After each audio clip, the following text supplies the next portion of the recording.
Like whenever it comes to something important, your past has an effect on you, and sometimes it will precede you.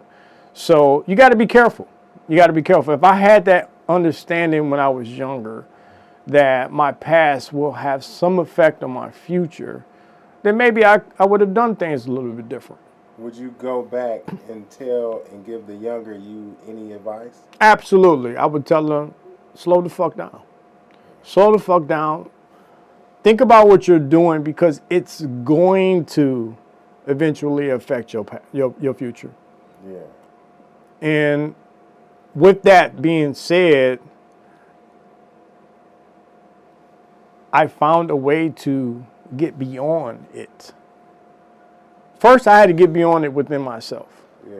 Like I had to forgive myself for all the time that I was taken away from my family, for all the time that was taken away from my kids, for all the time that was taken away from me building me. You've been through a lot of traumatic things. Have you ever did any type of therapy?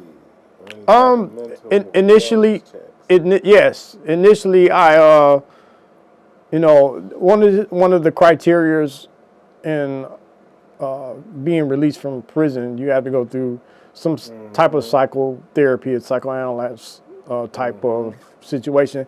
And after that, independently, I sought out counseling, which is not a problem. I mean, it's nothing culturally pushed or anything. Like, just because you're black, you can't have counseling. No, it's nothing like that. I think that's the most ignorant frame of mind to have. Absolutely, it's stigma. It's a stigma, and it's stupid. Especially in the black community. Right, it's stupid. Like we as black men, we're not supposed to cry or show any type of emotion. That's ridiculous because we're human. Yeah. We're human. We have emotions. I don't care if you deny those emotions, you still have them. Yeah. I don't care if you repress them, you still have them. So why not become a part of them? Become a part of who you really are. And then maybe you can advance, you can excel and become better as a person overall. And that's okay. So if you have to go through therapy, which I did, briefly, I got to the point where I was okay. I was okay to deal with what it is that I had been through and what it is that I was to expect to go through. And that was what was needed in order for me to go to the next level. I feel like working on your mental health is a lifelong journey. You think you got all of your past traumas and issues out with the people that you have already sat down with? It's a work in progress. Yeah. It's continuous. As long as you living and you have a brain, you're gonna think about things that may have happened to you. Dwelling on them, that's your business. That's up to you. Indulging in them and dwelling, just trying to become them, that's on you. All that's your decision. If you choose to want to do that and then use that as a reason for why you create harm and destruction for other people's lives, that's on you. But yeah, you can get past it, or at least you can live with it. Have you ever tried ayahuasca? I haven't. Have you heard of it? Yeah, I have. Are you interested in it? I don't know, bro. It's very amazing. Is there any? What's the upsides? The upside is healing. Oh. The upside is getting out traumatic energy inside of your body. So it's kind of a purge, if you will. And that purge can come in the form of tears. It can come in the form of you throwing up. It can come in the form of you going to the bathroom. So I am interested in not my participation, but in your experience. Like, what did you per se experience in that case? So, because I do remember and I do know that you did have some. If you guys don't know, I don't know, audience.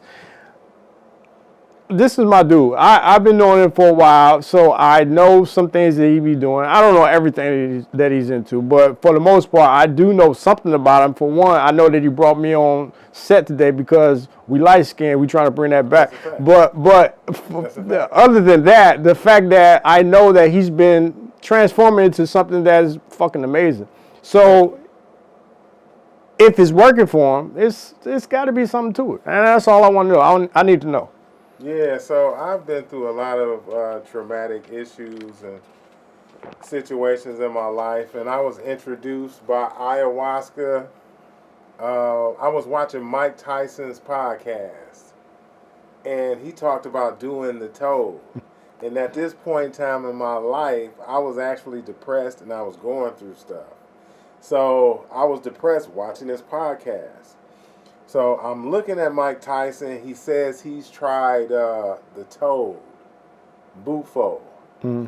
So he smoked the toad. I'm sorry, guys. The toad is an actual toad that they find in the Amazon, and they squeeze the glands of the toad onto a glass, and they dry it out, and you smoke it. Mike Tyson did this. I was fascinated by it because he said once he smoked it, he didn't do drugs or alcohol anymore. And if you know Mike Tyson, right. Mike Tyson was a cokehead. Right. So I was interested. So I started doing research on it. And I could not find it. But what I could find, Mama Ayahuasca. So I flew to Peru. And I had a ceremony. First ceremony I had, in Peru, you're high in the mountains. My blood pressure was elevated because of it. They only gave me a half a dose. It was cool, but it didn't do what it was supposed to do. Right. So I had 2 ceremonies. I finished the first one. I said I really didn't care for it. I'm like, so am I going to get the full dose this time or another half? They said the half. I said, no, thank you.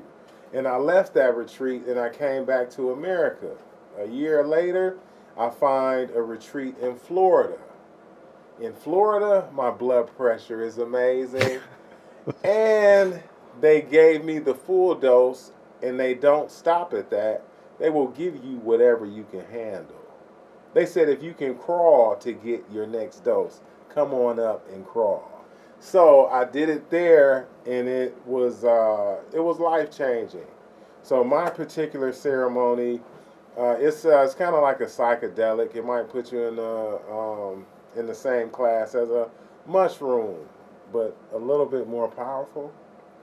So I'm sitting there, and all of these thoughts are going through my mind. Every bad thing I have done is going through my mind, and I'm starting to question myself on why I'm doing it. And at the same time this is happening, tears are rolling down my face. I'm not boo-hoo crying at all. I have a face just like this. Right. But tears do not stop coming down. And that went on probably for about 6 to 7 hours straight. Now, at the same time, you're in like a meditative state. Right. Right? Right. So you're meditating, and the medicine is working, is taking its course. And by the time you pop out, you think you've been under maybe an hour or 2, and I look up 6, 7 hours pass by. Everybody gone out of this tent but me. Right. And it's just healing. It makes you feel good. It can get ugly for some people. It didn't get that ugly for me. Some people, they were going through it. You can tell they was just working through something. Had a lot of shit going on, right? Whatever it was, they were messed up. Right, I mean, you looked at them and they just looked a wreck. They were crying. But the thing about ayahuasca, they say that you're supposed to go to hell to get through heaven. So you have to go through the bad in order to come out on top. Gotcha.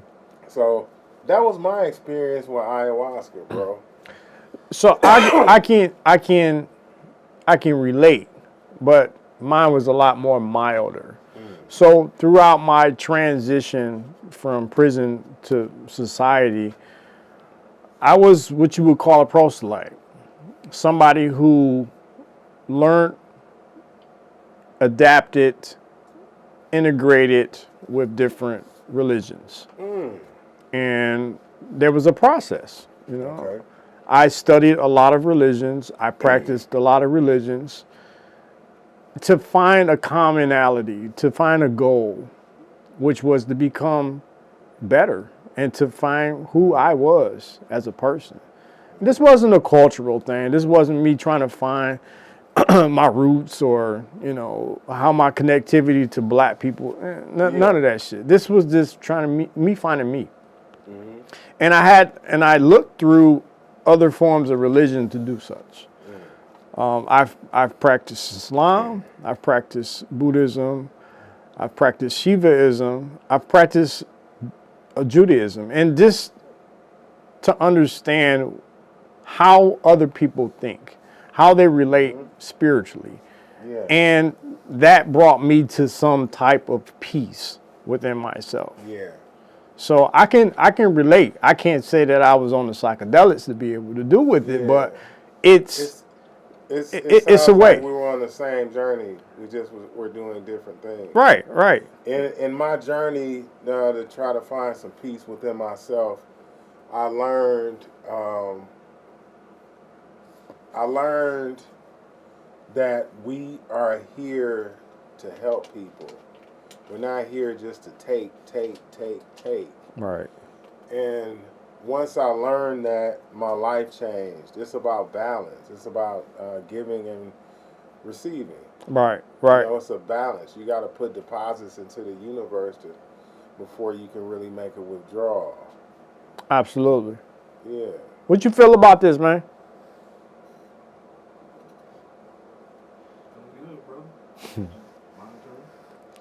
Yes, sir. So, you've been through a lot. You have a very inspiring story. You've done 17 years in prison total. You've traveled the world. What does the future look like for Mac Maine? Well, as of now, so I just to give you a little bit more background, I am a electrical mechanical engineer. I'm also a technician in robotics. Okay. I'm also a small business owner of a renovation company. I'm also a father. I'm also single. He's single. I'm also a dime. He want a submissive. He want to walk you around like a dog on a leash, and he gonna walk you up to a dog bowl full with water and Alpo dog food, and he gonna have you eat out of it. Only if that's what you like. Only if that's what you like. No. This is some real shit. But I'm progressing. I'm just becoming a better person. Just becoming a better me. Every day is a struggle, but every day is also an opportunity to be better. And as long as I'm alive, I'm going to strive to try to do better. I just recently lost a family member. Condolences. And rest in peace, Vicki Miller. And it's hard on me, but I know that even through her life, I can live. You know, she gave me so much, and now it's my opportunity to give everybody else as much. I think our loved ones may move on from the physical, but they are still around. Absolutely, they live in us. They live in us. You know, whoever you become, and they had the opportunity to play the role in your life, they're traveling with you. Yeah. So I noticed on your bio that you said you were a pathological liar. Have you made all of this shit up that you have just told us? I didn't think he was gonna bring that shit up, man. Everything I done said is a fucking lie. It's fucking lie. It's fucking lie. But I mean, I just tried. This was his opportunity to bring me to you guys, to the audience, and to entertain y'all. And I just had to do it in some way where he he gave me a guideline of where I should travel, and I said, hey, I can go with it. I can indulge and make it sound excellent. And I did. I did it for you guys, and for content for him, because you know he need to get his followers up and stuff like that, and you know, so you guys don't know whether I'm lying or not, and so yeah, I'm a pathological liar. So because you could be lying about lying. I actually could be lying Ain't about that lying. some shit? Yeah, that's a conundrum for your ass. You could be lying. That's a about conundrum lying. for your ass, right? Like I'm not that intelligent.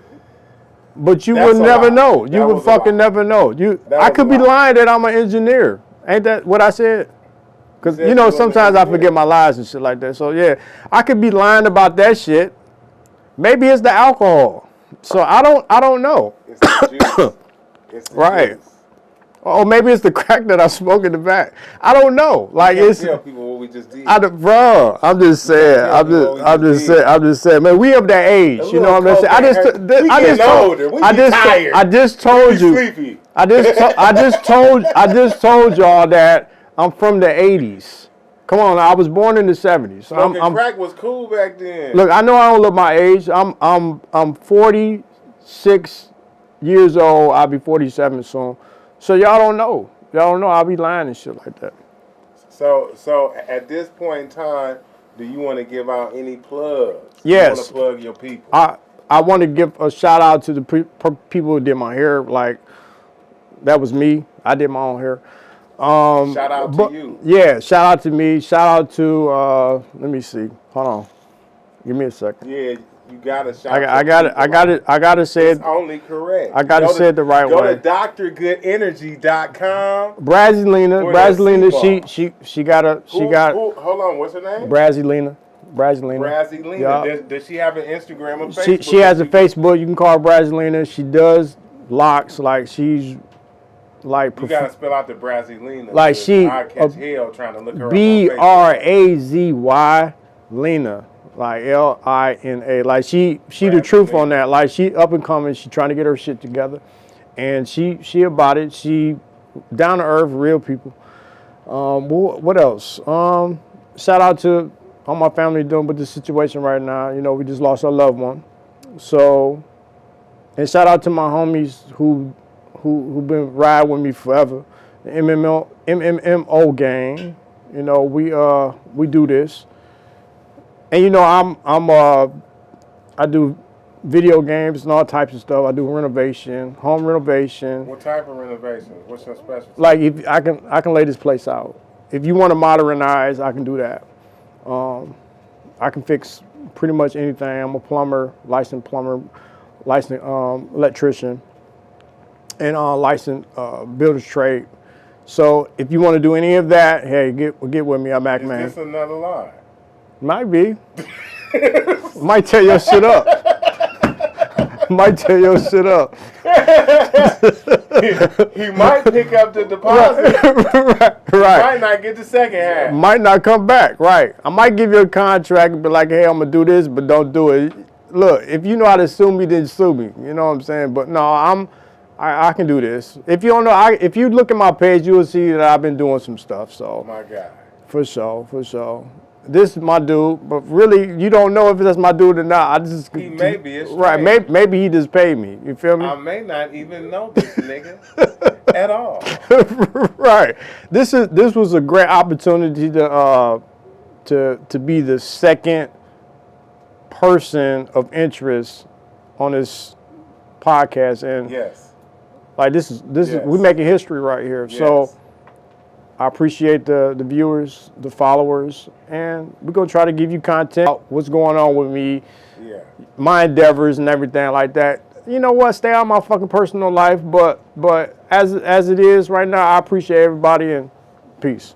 I would love to shout out drgoodenergy.com. Go get that elderberry sea moss. Y'all filled with mucus. Get that mucus out of your body. You ain't just filled with boo-boo. You filled with mucus. Get it up out you. The elderberry sea moss tastes delicious. You need an electrician? DrElectrical.com. What are we talking about? Why are you hiring that man and he's showing up in black Air Force Ones and you're wondering why your hot water tank is missing? What are we doing here? If you're going to mess with anybody, you got to mess with the best. And shout out my brother Daryl Holmes behind that camera. We gonna bring him out eventually. He DJ Vlad right now, but we gonna bring him out. And look, this is another successful episode of Uncomfortable Conversations with Jay. We appreciate y'all for coming. Peace.